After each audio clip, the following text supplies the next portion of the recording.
This lesson is about how to graph square root and cube root functions.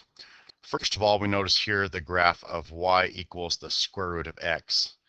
Looks like a parabola turned on its side, but there are no negative y values because only a positive can come out from under the radical here. So at 1 you have 1 because the square root of 1 is 1. Square root of 4 is 2, and so you see that point there. So this is clearly a square root function, the base function as we'll call it. It starts at the origin, goes through the usual points. That's what it looks like. Notice here that the cube root function here is a little bit different because it is like a cube root function turned on its side, but it does have a negative x domain and a negative y range because you can't have negatives when y is a cube root function. For instance, when x equals -1 right here, okay, you can get an answer of y which is -1 because -1 cubed is -1. Therefore, the cube root of -1 equals -1. So you do have this negative portion of the graph over here for cube roots, but not at all for square roots or any even-numbered root for that matter. So moving on, let's take a look here at what happens to these graphs as coefficients are added. So here are three different graphs. All right, the first graph here is actually with a coefficient added, which is called a, and if a is greater than 1, we have to look at what happens to that graph. And if a is less than 1, like a value of 1/2, we have to look at what happens to that graph. So first of all, notice the curve is taller for this one. And this one here is y equals 2 times the square root of x. Notice that when x is 1, the square root of 1 is 1. That's the base function in red. Okay, but when you put a 2 in front, that just doubles the value, so this is 2. When x equals 4, the next easy point, because that's a perfect square, you get a y value of 2. But for our function here, the y value of 2 is on the base function, the red function. But for our function here, the blue line, this doubles it to 4. Notice the blue line is always double the red line. When the red line is about 1.5 right here, this one is 3. Okay, when the red line is 2, this one is 4. When the red line is 1, this one is 2, and so on and so forth. When the red line is about 1/2, when the red line is about 1/2, this one is 1 exactly. It's always double. It has to be because of that 2 there.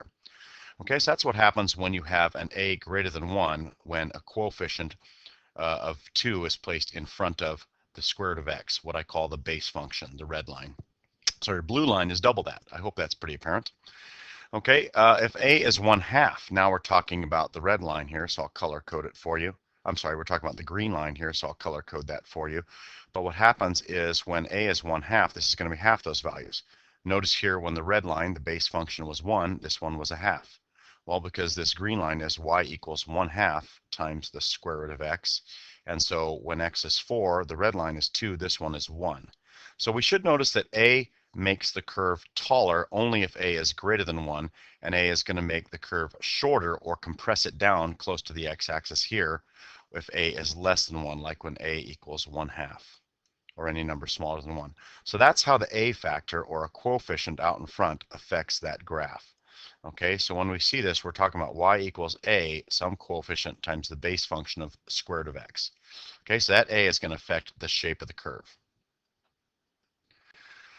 Now we're going to look at what happens if you add a value k after the square root sign. In other words, if we had a function that looked like, say, this. If we had a function that said y equals square root of x minus 3. Notice here is the red function again, okay? That's on my base function, and that is basically just y equals square root of x. If I subtract 3, notice that this one shifts it down 1, 2, 3 spots. No matter where the graph is, okay? When x equals 1, the base graph is 1, but this shifts it down 3, so it's 0, minus 1, minus 2. So it's just the same value, minus 3. Everywhere you look, these two lines are almost parallel, but they're not straight, so I can't say parallel. But up here you have 4 and 2 for the base graph, drops at 3, 1, 2, and it drops it all the way down to -1. So this value, k, when it's -3, it shifts the graph down 3. Okay, when the value is 2, when k is a positive 2, look at the blue graph now. Okay, let's take a look at that one. When we add plus 2, the same thing happens, only it shifts it up 2. When the base graph is 0, this one is 2. When the base graph is 1, this one is 3. When the base graph is 2, this one is 4. it adds 2 because of that k value. So we should see our base function now looks like this. We know we have the a, and in all three of these cases there is only a coefficient of 1. So k, I took that out of this equation, so to speak. But if I have an x and then I add a k at the end, the k value just shifts the graph up or down because it adds to it by k units. I hope that's clear. Now, the last one we're going to look at here is an h value. What if we put something under the square root with the x? Okay, look at these three graphs here. I've got my base function in red. The blue function, I've put a -1 under the radical. Notice it's not after the radical like k was, it's under the radical. And so what happens here, if you look at the graphs here done by this computer, is the -1 shifts the graph from the origin here at 0, 0 over to 1, 0. So it shifted it horizontally. K moved it up and down in the last slide you saw there. This one shifts it left and right. Okay, so if h is 1, it shifted it to the right one. Notice the green graph here. If h is a -2, notice h is expecting, we're expecting a minus sign there. So this is actually an h of 1. This is an h of -2 because it expects the minus. It's built in. Okay, the +2 under there, which is h equals -2, okay, shifted this graph over 2 places. All right, so once again, don't forget that minus sign. They're expecting a minus sign, so +2 is a value of h equals -2. And for this one here, that's a value of h equals +1. So hopefully you can see the graph shifts to the right 1 unit when h is +1. Graph shifts to the left 2 units when h is -2. So I hope that's apparent. So what happens if we combine all three together? Well, let's predict that. Here's our graph. We've got an a of 2. That's going to make the graph taller. Okay, we've got an h of 1. And once again, they're looking for a minus sign here, which I already have. So that is h is 1, and k is also 2. Remember, h shifts the graph over 1. So from our origin, we shifted over 1. K is +2. It shifted up 2. And then the a made it a taller graph. So if I were to just shift the origin, this one would have gone something like this. Okay. But the a makes it double that amount. Where this one would be 1 above its origin, this is 2. Where it would be at 4 and 2, this one would be 4 off the chart here. But you get the idea. Hopefully you can see that that orange graph there is, in fact, this graph here. 2 times the square root of x minus 1 plus 2. That's how a, h, and k all shift the graph. So let's do a sample problem here. How do we graph this one? Well, I'm looking for my familiar form here. This is what we call vertex form, because I'm looking for h and k to find the vertex. A will tell me if the shape of the graph fits or not. So this is how you're going to solve all square root and cube root problems here. First of all, you've got to figure out what h and k are, okay? And then you have got to actually try to plot points and create squares, perfect squares inside the radical, and that will help you shape your graph. Okay, so discover what h and k are, pay close attention to the plus and minuses. Remember, if there's a plus under the radical, that means h is opposite of the number there, because x minus 1, that's an h of +1, plus 2, that would be a k of 2, because they're looking for a plus here and a minus here. Okay, and if there's no number out in front of the radical, that means a is 1, and you know it's going to be the same basic curve as a square root function. So let's look at a practice one here. Okay, right off the bat, I can see, uh-oh, a is negative. That means it's going to flip the graph upside down. Okay, there is no k value out here. There is a +1 under the radical, so h is a -1. So what's happening here is I'm going to have an h of -1, which shifts it to the left. There's no k value, so it's going to leave it just like that. A is 3, so that's going to make it sharp and tall, but it's going to be going down. It's going to be negative. So here's what I mean on the previous graph when we said plot points that make it very easy for you to find the values. In other words, create perfect squares under the radical. Now here's what that means, okay? I'm going to plot some x's and y's here. I'm going to try to find perfect squares under the radical. First of all, I know that 1 is a perfect square, so let's start with x equals 0. What this means is 0 plus 1 is going to be 1. The square root of 1 is 1. 1 times -3 is -3. So at 0, I'm going to have -3. Oh. There's a point. I have my vertex here, and I have -3. Okay, what else is a perfect square? I think after 1, 4 is going to be the next perfect square. So let's try to get a 4 under there. The way I'd get 4 under here would be if x was 3. So let's try an x of 3. 3 plus 1 is 4. Square root of 4 is 2. That's why I tried to get a 4 into there. Square root of 4 is 2. So 2 times minus 3 is a minus 6. So when x is 3, I get a minus 6. 1, 2, 3, 4, 5, 6. There's my next point. Okay, the next perfect square would be a 9 under there. So if I make x 8, 8 plus 1 is 9. Square root of 9 is 3. 3 times minus 3 is minus 9. So when x is 9, that'd be just off the graph here.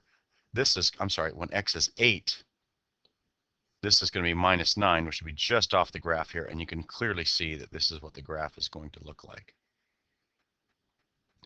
There's my graph.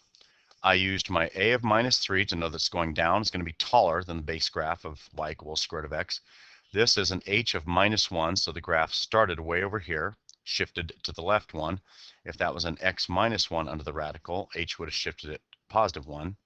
Okay, if there was any k values, that would shift the graph up or down. Okay, so my vertex here is at minus 1, 0, and that's how I started that problem. Okay, hope that helps.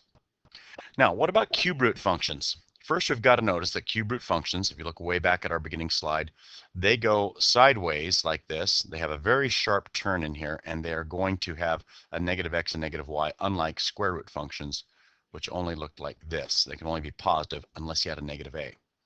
Okay, so the same type of thing happens here. H and k are going to shift the vertex left and right and up and down, respectively. H goes left and right horizontally. K is going to shift it vertically up or down. The A will change the shape of the graph. An A greater than 1 will make the graph really wide and more drawn out like this. Okay. An A less than 1 will make the graph really tight and closer to the x-axis on both the negative and x sides of that. So let's practice a quick graph here if we wanted to. We wanted to do x minus 1 to the 1/3. And so if we wanted to do this graph here, we would simply look for my h and k values. So first of all, it looks like h here is a 1. Okay, so that means it's going to shift to the right one. Okay, it looks like k is negative 2. So that means that's going to shift the graph down 2. So my vertex is going to be right here. All right, so let's shift this whole thing down a little bit here. And now let's try to find some h and k values that will help me plot some points. A is 1, by the way, so we're not going to worry about the shape too much. So when I said h and k, I meant x and y, but let's just find some values here, okay? So minus 1 is a perfect cube, so I'm going to try x equals 0. Okay, so when x equals 0, 0 minus 1 is minus 1. And cube root of minus 1 is actually minus 1. So I'm going to get a minus 1 here, minus 2, so that'll give me a minus 3. So when x is 0, we're going to get a minus 3 point right there. Okay. I'd also like a cube root of x equal to positive 1. I'm sorry, a cube root of positive 1. The only way to get that is if I make an x of 2. See what I'm doing here? 2 minus 1 is a 1. It makes us a plus 1 now. Cube root of plus 1 is plus 1. Plus 1 minus 2 is minus 1. And clearly, we are going to get, when x is 2, we get a point of minus 1. Okay, so these 3 points here are the ones I'm after. That was just a reference point there. Okay. So there's 3 points. It looks like it's going to curve right through here. What is a next perfect cube? I'd like to get an 8 under there. So how can I get that? I can get an 8 under there when x is 9. Okay.